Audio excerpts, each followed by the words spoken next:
إن الله وملائكته يصلون على النبي يا أيها الذين آمنوا صلوا عليه وسلموا تسليما الصلاة والسلام عليك يا رسول الله الصلاة والسلام عليك يا حبيب الله مولاي صل وسلم دائما أبدا على حبيبك خير الخلق كلهم اللہ جل مجدہ کی حمد و ثنا نبی کریم صلی اللہ علیہ وسلم کی پاک بارگاہ میں ہدیہ درود و سلام عرض کرنے کے بعد مکرم محشر سنے اللہ جل وعلا کا لاکھ شکر ہے کہ جس کریم ذات نے ہمیں ماہ مکرم رمضان المبارک کا پہلا جمعہ نصیب فرمایا ہے۔ اللہ تعالیٰ ایسے کئی رمضان اور کئی جمعات اور کئی روزے ہم سب مسلمانوں کو عطا فرمائے۔ مکرم سامعین، ہر مہینے ہر دن اور عبادت کی اپنی ایک برکت اور اہمیت ہے۔ تمام مہینوں میں سے افضل مہینہ رمضان المبارک ہے، جسے حضور اسلام نے سید الشہور تمام مہینوں کا سردار قرار دیا ہے کہ رمضان کا مہینہ تمام مہینوں کا سردار ہے۔ وجہ کیا ہے؟ وجہ اس کی سیدنا سلیمان فارسی رضی اللہ تعالیٰ عنہ بیان کرتے ہیں اور فرماتے ہیں کہ خاطبنا رسول اللہ صلی اللہ علیہ وسلم فی آخر یوم من شعبان، جب شعبان المعظم کا آخری دن دہاڑا ہوتا تو نبیوں کے سلطان علیہ السلام ہمیں خطبہ دیتے، خطاب ارشاد فرماتے، جلسہ ہوتا، صحابہ کرام سامعین ہوتے، حضور اسلام خطیب ہوا کرتے تھے۔ آقا علیہ السلام نے ہمیں خطبہ ارشاد فرمایا۔ خطبہ دیتے ہوئے آپ نے فرمایا، یا ایھا الناس، اے لوگو، قد اظلکم شہر عظیم، شہر مبارک، شہر فیہ لیلۃ خیر من الف شہر۔ اے میرے غلاموں، تمہارے اوپر ایک ایسا مہینہ سایہ فگن ہے جو عظمتوں والا ہے، برکتوں والا ہے۔ اس مہینے کی ایک رات ایسی ہے جس رات کی عبادت ہزار مہینوں کی عبادت سے افضل ہے۔ آپ خطاب فرما رہے تھے، صحابہ کرام سماعت کر رہے تھے، پھر آگے آقا علیہ السلام نے اس ماہ مقدس کی عظمت اور اس مہینے کے دن اور رات میں ہونے والی عبادات کا بھی تذکرہ فرمایا۔ حضور اسلام نے فرمایا کہ جعل اللہ صیام فریضہ وقیام اللیل تطوعا، لوگوں، اللہ تعالیٰ نے اس ماہ مقدس کے روزے تمہارے پر فرض کیے ہیں اور اس مہینے کی راتوں کا قیام نفل ہے۔ اس مہینے کے روزے تمہارے اوپر فرض ہیں، یہ نہیں ہے کہ کوئی نماز پڑھے، روزہ نہ رکھے، مجبوری بھی نہیں ہے تو حدیث پاک میں اس بندے کی کوئی عبادت بھی قبول نہیں ہے۔ صحیح حدیث پاک ہے، آقا علیہ السلام نے فرمایا نماز، روزہ، حج اور زکوٰۃ تمہارے اوپر فرض ہے۔ ایک آدمی نماز پڑھتا ہے لیکن زکوٰۃ کی طاقت ہے، زکوٰۃ نہیں دیتا، نماز کا کوئی فائدہ نہیں ہے۔ نماز پڑھتا ہے، زکوٰۃ دیتا ہے، روزے رکھتا رکھ سکتا ہے روزے نہیں رکھتا، اس کی نہ نماز قبول ہے نہ اس کی زکات قبول ہے۔ نماز بھی پڑھ رہا ہے، زکات بھی دے رہا ہے، روزے بھی رکھ رہا ہے، اس پر حج فرض ہے، طاقت بھی ہے، لیکن وہ کم وقت نکلا، اس نے فرض حج نہ کیا، تو حضور السلام نے ارشاد فرمایا اللہ نے اس کی نماز قبول کی، نہ اس کے روزے قبول کیے، نہ اس کی زکات قبول کی۔ یہ تمام تدبیریں بیکار ہیں۔ میرا رب تب ہی خوش ہوتا ہے جو اس نے فرض کیا ہے، تو اس کو برکت عطا کرو۔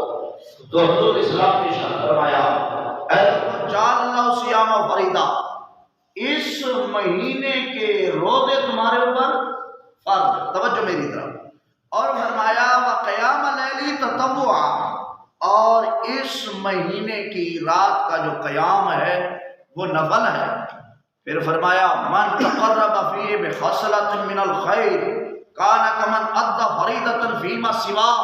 حضور علیہ الصلوۃ والتسلیم نے ارشاد فرمایا جو اس مہینے کی مبارک رات میں، مبارک دن میں،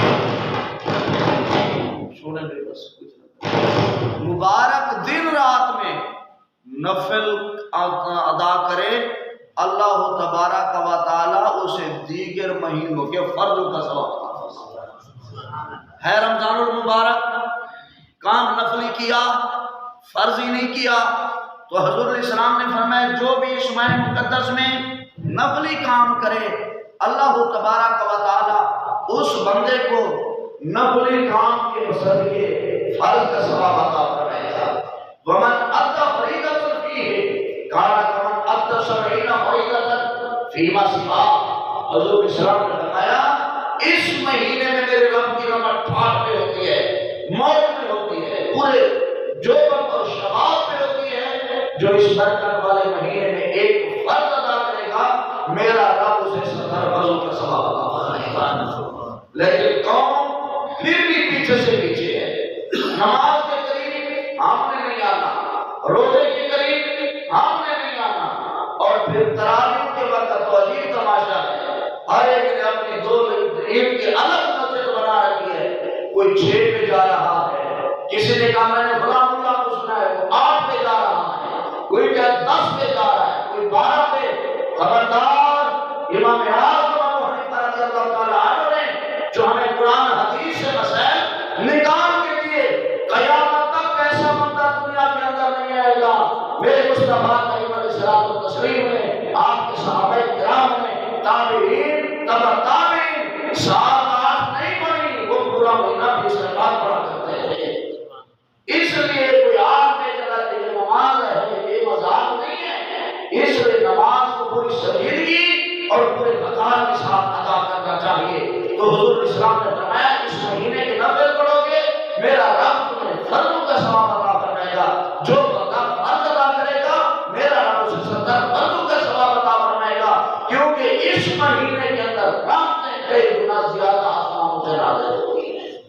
پھر ارشاد فرمایا وَهُوَ شَهْرُ الصَّبْرِ وَالصَّبْرُ ثواب الجنہ۔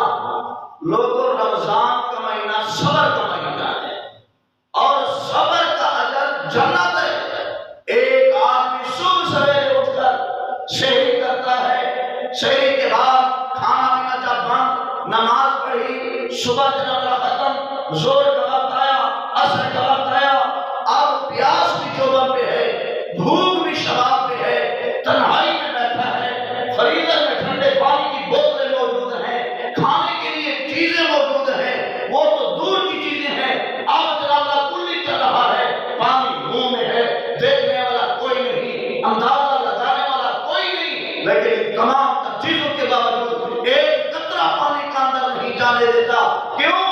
اللہ تعالیٰ نے فرمایا لعلکم تتقون، میں نے تم پہ روزہ فرض کیا ہے تاکہ تم متقی پرہیزگار بن جاؤ۔ اب علیحدگی میں کھاتا بھی نہیں، علیحدگی میں پیتا بھی نہیں، منہ کے اندر پانی ہے، بالکل جناب والا گلے کے قریب ہے، اندر جانے کے قریب ہے، حرام ہے جو ایک قطرہ اندر جانے دے، کیونکہ محمد عربی کا غلام ہے۔ آقا نے فرمایا وَهُوَ شَهْرُ الصَّبْرِ، یہ صبر کا مہینہ ہے، منہ کے اندر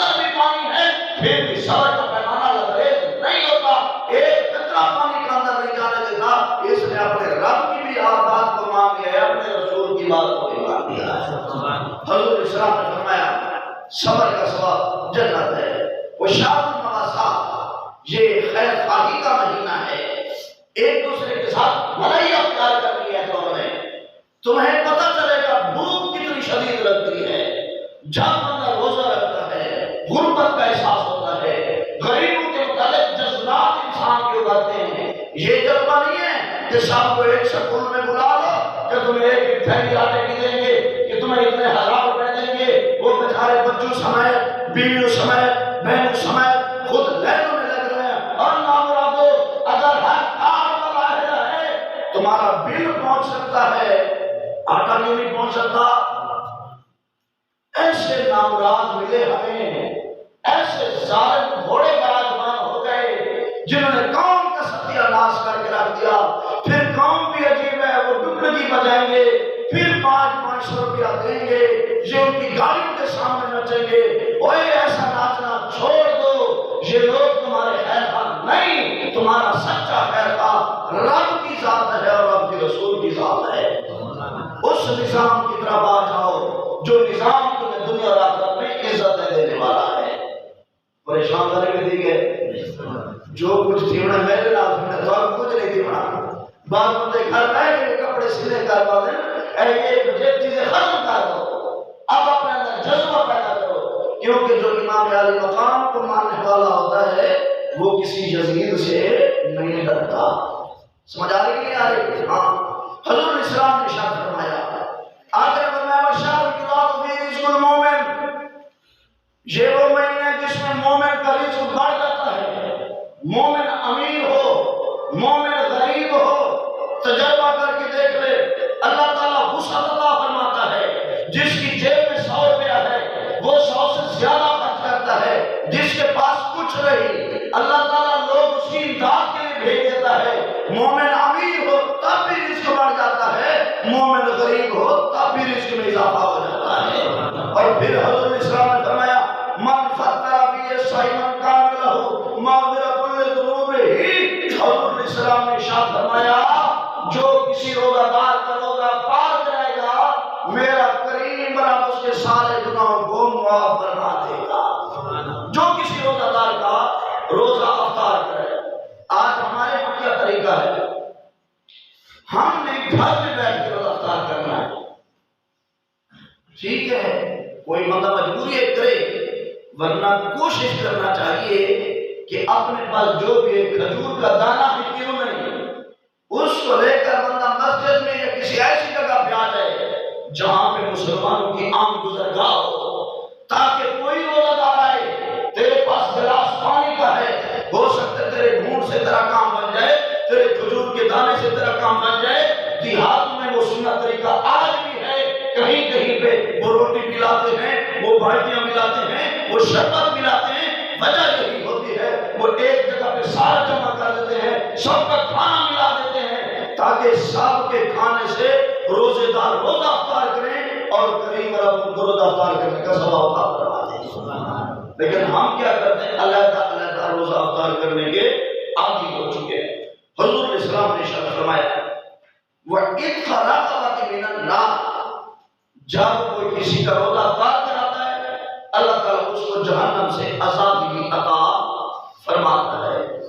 کب؟ جب خود کھاتا پھرے، خود روزے کا حیا نہ کرے، دوسروں کا روزہ کھلوا دے، کام ہو جائے گا نہ، خود بھی روزہ دار ہو، خود بھی رمضان مبارک کی تقریم کرے، دوسروں کو روزہ کھلوائے، دوسروں کو روزہ افطار کروائے، اللہ تعالیٰ جہنم سے بھی آزاد عطا فرماتا ہے، میرا رب اس کے گناہ بھی معاف فرما دیتا ہے۔ اب وَكَانَ لَهُ مِثْلُ أَجْرِ مِنْ غَيْرِ أَنْ يَنْتَقِصَ مِنْ أَجْرِهِ شَيْءٍ۔ حضور اسلام نے ایک سوال کا جواب دیا کہ اللہ کے رسول جب ہم کسی کو روزہ افطار کروائیں گے تو روزہ کھولنے والے کی طبیعت پہ ہو جائے گا، وہ سمجھے گا کہ جس نے روزہ کھلوایا افطار کرایا اس کو تو جہنم سے آزادی مل گئی، اب اس کے تو گناہ معاف ہو گئے، جس نے روزہ کھولا اس کو کچھ نہیں ملے گا۔ میرے حضور اسلام نے ارشاد فرمایا نا، روزہ جس نے افطار کیا اس کے اجر سے بھی کوئی چیز کم نہیں ہوگی، اللہ تعالیٰ روزہ افطار کرانے والے کو بھی روزے دار کے برابر ثواب عطا فرما دے گا، نہ کمی ادھر سے آئے گی نہ کمی ادھر سے آئے گی۔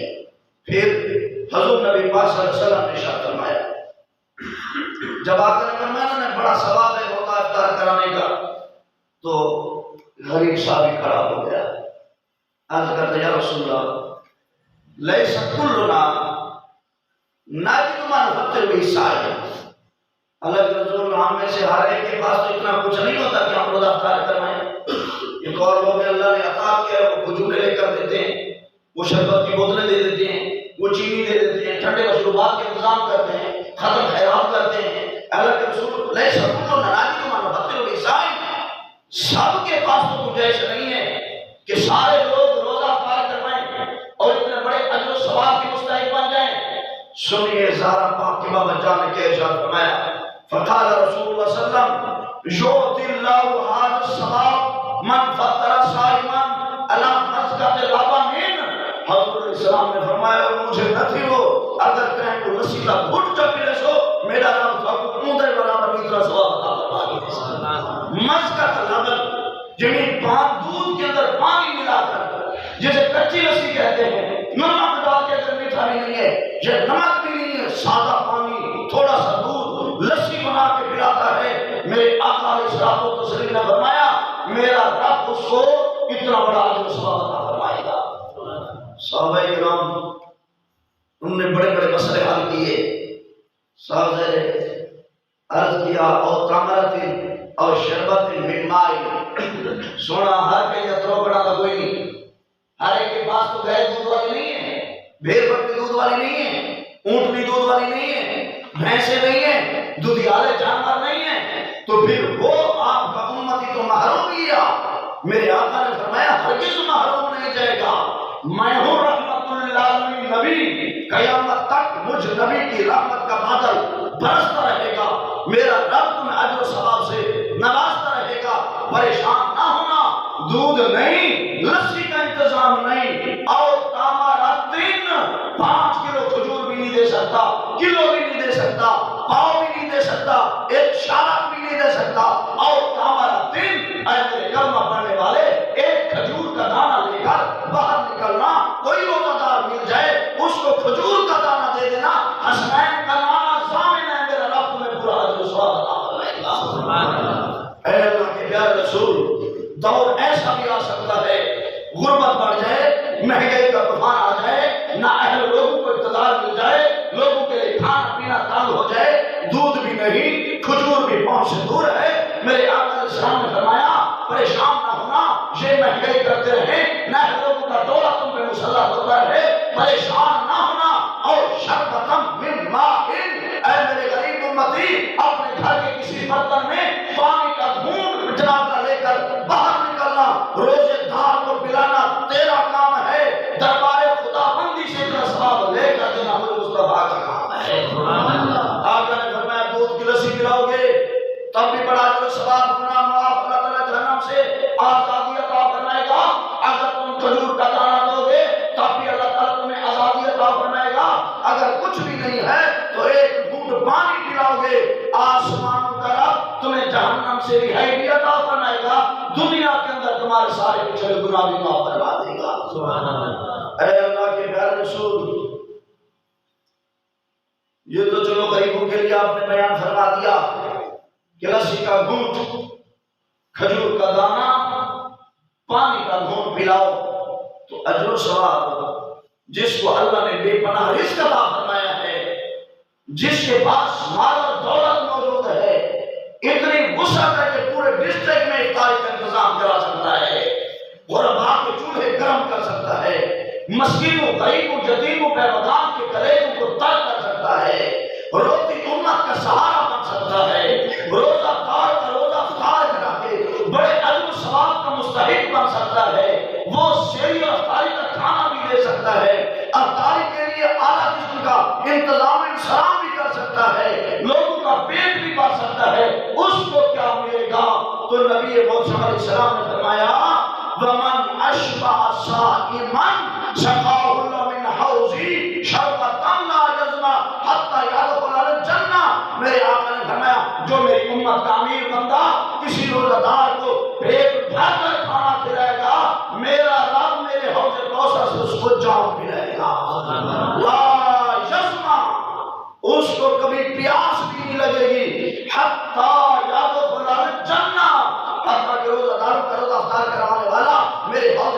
کا جام پی کر آپ کا انصراف نہیں کرے گا، رب کی جنت عدن میں اس کا داخلہ بھی فری ہو جائے گا۔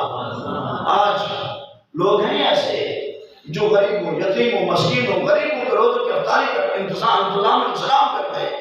مدارس کے بچے جن کا نہ گھر ہے نہ وطن ہے، ہر چیز سے دور ہے، غربت بھی جناب والا سر سے تار ہے، ان کے انتظام کرتے ہیں۔ میرا رب ان کے انتظام کو رہگاں نہیں جانے دیتا، ضائع نہیں کرتا، بلکہ آسمان کا رب اس کو بڑا ثواب عطا فرماتا ہے۔ پھر حضرت السلام نے ایک اور مقام پر ارشاد فرمایا، اسی سے ملتی جلتی حدیث ہے جو مولا علی قاری علیہ رحمۃ الباری جو میرے سامنے کتاب ہے، یہ مرکات المصابیح ہے، مشکات المصابیح کی عربی شرح ہے۔ اس کے حاشیے کے اندر انہوں نے ایک حدیث پاک نقل فرمائی، جو روزہ دار کا روزہ طلوع افطار کرے ثواب کتنا ہے؟ آپ نے فرمایا کہ من فطر صائما فی شہر رمضان من کسب حلال صلت علیہ الملائکہ، جو بندہ اپنی حلال کی کمائی سے روزہ دار کا روزہ افطار کرتا ہے، میرا رب اس کے گھر میں فرشتوں کی ڈیوٹی لگا دیتا ہے، اے فرشتوں یہ محمد عربی کا کلمہ پڑھنے والا رزق حلال سے روزوں کے روزے کھلوا رہا ہے، تم اس کی چار دیواری کے قریب کھڑے ہو جاؤ، جب تک لوگ کھانا کھاتے رہے تم اس کے لیے بخشش کی دعا مانگتے رہو۔ بتاؤ جب کوئی عالم دین، عالم ربانی، ولی کامل، کوئی نیک عابد، صالح اور زاہد، شب بیدار آدمی کسی کے لیے دعا کرے تو دعا قبول ہوتی ہے۔ جس روزہ کھلوانے کے لیے رب کے مقرب اور معصوم فرشتے دعا کریں وہ بھی دعا کبھی رد نہیں ہو سکتی۔ اے اللہ کے رسول بس فرشتے آ کے دعا کریں گے، حضور علیہ السلام نے فرمایا نا اے اور بھی کام ہو گیا، ایک رات مصیبت، آقا نے فرمایا لیالی رمضان کلھا، سارے رمضان کی راتوں میں اللہ تعالیٰ ایک جماعت کی ڈیوٹی لگا دے گا کہ تم نے فلاں بندے کے گھر میں جانا ہے، فلاں مقام پہ تم نے پوزیشن سنبھالنی ہے، اس نے کھلوائے ہیں روزے، اب ایک رات کے لیے نہیں، پورا رمضان کی ہر گھڑی ہر لمحہ تم نے میرے اس بندے کے لیے دعائیں بخشش اور مغفرت کرنی ہے۔ اللہ کے رسول بس اتنا ہوگا۔ اب جب سکوٹی مقرر ہو گئی، اب سکوٹی کا اثر آن کی اگر کسی صاحب دعوت کو ملے تو صاحب دعوت خوش ہوتا ہے، اللہ کے رسول فرشتوں کی سکوٹی تو آ گئی، رب نے کرم تو فرمایا کیا اس سے بڑھ کر بھی کچھ ہوگا؟ حضور علیہ السلام تو تسلیم نے فرمایا ہاں صافح جبریل لیلۃ القدر، فرشتے بخشش کی دعا کرتے رہتے ہیں حتیٰ کہ آج آتی ہے شب قدر، رب جبریل کو بھیج دیتا ہے، اے جبریل جاؤ امت مصطفیٰ کے روزے افطار کرانے والا ہے، غریبوں کی امداد کرانے والا ہے، رزق حلال سے سارے انتظام کرنے والا ہے، دیگر فرشتے بخشش کی دعا مانگ لیں، تو نے جا کر میرے اس بندے کا مصافحہ کرنا ہے۔ جبریل امین آ کر بندے کا مصافحہ کرتے ہیں۔ سمجھ رہے؟ اب بڑے لوگ موجود ہیں وہ ایسے انتظام کرتے ہیں، وہ کہیں گے ہمیں کیسے پتہ چلے گا کہ جناب جبریل امین نے میرے ہاتھ میں ہاتھ دیا ہے، میرے ہاتھ میں اس کے ہاتھ کو مسا کیا ہے، وہ تو چیف آف ایجنٹس ہیں، فرشتوں کے سردار ہیں، اور یہ کام بھی اتنا آسان نہیں ہے کہ جناب والا آسمان سے فرشتے اتر کر اب ایک گناہگار انسان کو مصافحہ کریں۔ میرے آقا علیہ السلام نے فرمایا نشانی میں بتاتا ہوں۔ اللہ کے رسول نشانی کیا ہے؟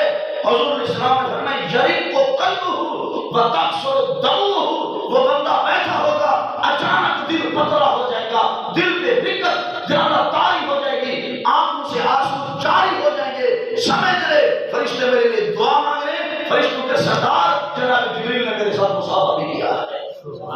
جب یہ دو کام ہو جائے مطمئن ہو جاؤ، رب کی رحمت نے تمہارا ساتھ دیا ہے۔ لیکن کب؟ جب رزق کے حلال سے افطاری کرے یا غریبوں کی امداد کرے۔ یہ نہ ہو اب بندہ سود کے پیسوں سے کوٹھی بنوائے، رشوت کے پیسوں سے بندہ مکان بنوائے، پھٹی لگا دے ھذا من فضل ربی، نہیں سمجھے؟ مجھے دی گئے جرا پھٹی لگائی بیٹھے چپ رہے باقی لوگ اللہ تو سب بڑے اچھے بندے ہو، میں تو تمہیں حرام سے روکتا ہوں، یہ میرا مطلب یہ نہیں ہوتا کسی کو میں کر نہیں، واللہ آج عام معاشرے کے اندر کاملی چل رہا ہے، اور جس طرح سے ناڑی تھی یہ پھر کہہ دینا بھی اتنا آسان نہیں ہے، یہ بڑا ڈیفیکلٹ اور مشکل مرحلہ ہے، کیونکہ قوم غلط راستے پہ چل رہی ہے۔ حضور علیہ السلام نے فرمایا من کسب حلال میں سے یہ نہ ہو بوتل شراب کی ہو، اوپر لیبل آب زمزم کا ہو، وہ کبھی آب زمزم بنا نہیں سکتا، ٹکڑا حرام کا ہو، بندہ روزہ افطار کرے، شراب کا مستحق ہو سکتا نہیں۔ اے مسلمان یوں سمجھ رہا ہے تو یوں سمجھ، اگر کپڑے پہ پلید چیز لگ جائے نماز نہیں ہوتی، اندر حرام لقمہ لگ جائے پھر بھی نماز نہیں ہوتی۔ کوئی نہیں سمجھ آ رہی؟ اب ایک قطرہ گندگی کا لگ جائے نماز نہیں پڑھ سکتے، آپ کپڑا پاک کرنا پڑے گا، حرام لقمے اندر چلے جائیں تب بھی کوئی عبادت قابل قبول نہیں ہے۔ لاکھ افطاریاں کروائے، لاکھ پانی تقسیم کرے، لاکھ جناب تنظیمیں چلائے، تحریکیں چلائے، جو جناب کوئی اثر نہیں ہوگا۔ اثر تب ہوگا جب اندر بھی ستھرا ہو باہر بھی ستھرا ہو۔ آگے حضور نبی پاک صلی اللہ علیہ وسلم نے ارشاد فرمایا، آقا علیہ السلام نے ارشاد فرمایا اے لوگوں یہ برکت والا مہینہ ہے۔ اے اللہ کے رسول کیسا؟ آقا علیہ السلام نے فرمایا وہ شہر اول رحمت و اوسط مغفرت و آخر من النار۔ آقا علیہ السلام نے فرمایا یہ وہ برکت والا مہینہ جس کے پہلے 10 دن رحمت کے، آپ درمیان والا عشرہ بخشش المغفرت کا، آخری عشرہ جہنم سے آزادی کا۔ اے اللہ کے رسول پھر آقا نے فرمایا من خفف عن مملوکہ فیہ غفر اللہ عتق من النار، جو بندہ بڑا مالدار ہے، اس کے نوکر چاکر، اس کے بیوی، اس کے پاس کام کرنے والے لوگ موجود ہوں، آقا نے فرمایا وہ رمضان کے مہینے کو مد نظر رکھتے ہوئے اپنے نوکروں سے کام تھوڑا کرواتا ہے کیونکہ ان کو بھی روزہ ہے، تو میرے آقا نے فرمایا میں گارنٹی دیتا ہوں میرا رب اس کو کام تھوڑا لینے کی برکت سے جنت کا داخلہ عطا فرما دے گا، جہنم سے آزادی عطا فرما دے گا۔ تو ہمیں چاہیے کہ روزے کے جو تقاضے ہیں ان کو پورا کریں۔ روزہ صرف پیٹ بند کر لینے کا نام نہیں ہے، آنکھ حرام سے بند ہو جائے، کان حرام سے بند ہو جائے، دل و دماغ غلیظ سوچ و بچار سے ستھرا ہو جائے، ہماری جلوت، ہماری خلوت، ہماری تنہائی، ہمارا اجتماع، ہمارا سفر، ہمارا حضر، یہ تمام تر چیزیں بالکل طاہر ہو جائیں۔ دین دیکھنا وقت کتب کا نزول کس طرح ہوتا ہے، لیکن وہ قوم کبھی ترقی نہیں کر سکتی جس قوم میں خدائی کنسپٹ اور خدائی تصور مسجد کی چار دیواری میں ہو۔ مسجد میں ہے تو پرہیزگار ہے، مسجد سے باہر نکلا تو درندہ بن جائے۔ ہرگز وہ قوم ترقی نہیں کر سکتی، وہ کبھی سینٹر گارڈ ولی کامل نہیں بن سکتا، اللہ کا مقرب نہیں بن سکتا۔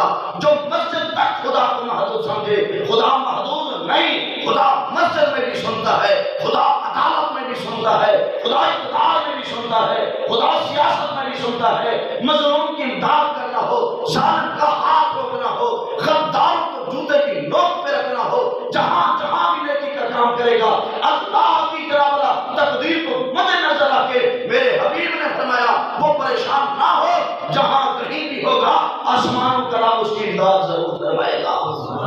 آخر میں قبیل ہے کہ جانے کرو، ہم نے آپ کے سامنے جو ایک تعلیمی پروجیکٹ شروع کیا ہے عالم لوگوں پہلے دن سے بھی مثال ہے۔ ان مہمان رسول کے لیے رہائش کا بہت بڑا مسئلہ ہے۔ آپ کی آنکھوں کے سامنے تیسری منزل کا کام جاری اور ساری ہے۔ میرے دل کی آواز یہ ہے کہ اسی ماہ مقدس میں تیسری منزل کا بھی اور چوتھی منزل کا بھی لنڈر مکمل ہو جائے، تاکہ رمضان المبارک کے بعد آنے والے مہمان رسول جو ایک صوبے سے نہیں ہیں، ایک ضلع سے نہیں ہیں، اس وقت اللہ کے فضل و احسان سے جہاں کی تعلیم و تربیت کی شہرت اور سنت سے محبت اور چاچنی اور جذبیت کی وجہ سے اللہ کے فضل سے 3 صوبوں سے طالب علم پڑھ رہے ہیں یہاں پہ۔ سمجھ آ رہی کہ نہیں آ رہی؟ 3 صوبوں سے، اور اگلے سال بے پناہ تعداد ہوگی، بہت زیادہ ایڈمیشن ہوگا۔ تو میں آپ حضرات سے یہی التماس کروں گا کہ اس برکت والے مہینے میں اپنے مال سے کلی زکوٰۃ کا رخ اس جامعہ کی طرف کریں. اپنے عطیات و زکوٰۃ و فطرات کہیں گے کہ ہم نے فلاں تنظیم کو تحریک کو دینا ہے، تو بھائی آپ کو کس نے بتایا تھا کہ ان تحریکوں اور تنظیموں کو دینا ثواب ہے؟ ادھر سے پیدا ہونے والے علماء نے ہی بتایا تھا.